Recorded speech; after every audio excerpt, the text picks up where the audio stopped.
Flacco, is he an upgrade? That's going to be the question here, Suzy. The Joe Flacco we saw throwing an arm punt interception in Detroit is not that much different than what we've seen from Jake Browning so far. But, certainly Joe Flacco is going to have better weapons for him in Cincinnati. He's throwing the ball to Jamar Chase and T. Higgins. That's a lot different than throwing to, Jerry Jeudy and some young players that they have in Cleveland. Joe Flacco has played in this similar type of an offense before. Obviously, Zach Taylor comes from working with Sean McVay in the past. Flacco has played with other former Shanahan McVay assistants. He played with Michael Fleur with the Jets, played with Rich Scangarello years ago in Denver, a tenure that I think a lot of people don't even necessarily remember. And the reason that the coaches in that tree like Joe Flacco is it's the arm twitch. It's the ability to see it and rip it and get the football out really quickly. He's not going to extend plays a ton outside the pocket.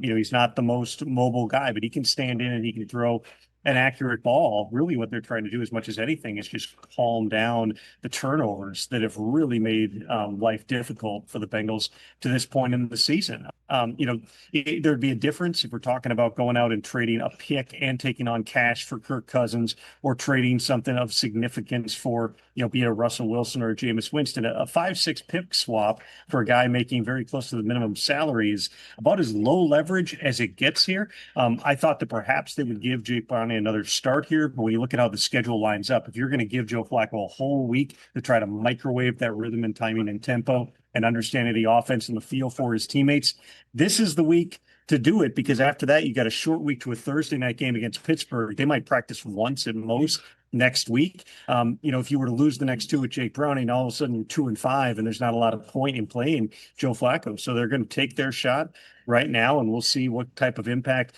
it makes on Sunday against the Packers team that, yes, the Browns beat with Flacco at quarterback. But if you remember that game, they didn't do a whole lot offensively until a late Jordan Love interception gives them a short field for a touchdown. Other than that, the offense didn't do much on that day. I imagine that, Jeff Hafley's sitting there and, basically figured out how to apply, even though we got to cover those receivers differently. We're probably going to attack Flacco very much the same way. But I think what you're saying about almost calming down the ship, some of the reports out of the camp there were saying that offensive linemen were even saying we're learning so much from him, even in the quick turnaround. What will having a veteran like that do to kind of quell the issues, maybe give them some confidence? God knows he's not going to go in there and light it up, but at the same time, it's just that steadying man at the helm. Well, it'll be great as long as they're winning. He can be as steadying as he wants, but if the Bengals put up 10 points this week, it's not going to make a whole lot of difference. I think that if you broaden this out to the bigger picture here, remember, this is not, hey, we need Joe Flacco to make a playoff run. This is, we need Joe Flacco to keep us a little above 500 until late in the season and hope Joe Burrow is ready to return. Yeah, but bringing Joe Burrow back, do you think that they really can do that?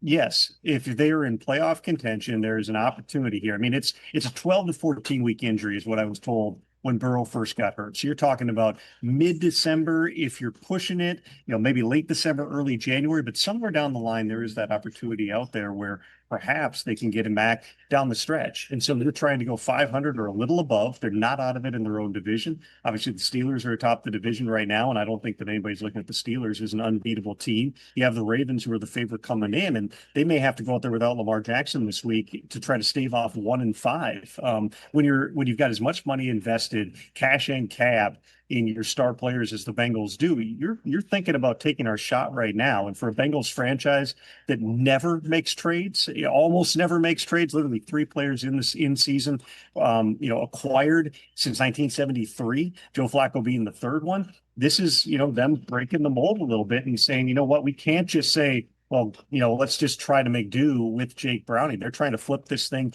immediately, and it starts out by going up against the Packers team that's coming off a bye and is really, really talented. Hey, you made it all the way to the end. Thanks for that. Check us out every single day streaming live on Disney Plus and the ESPN app 12 to 3 Eastern.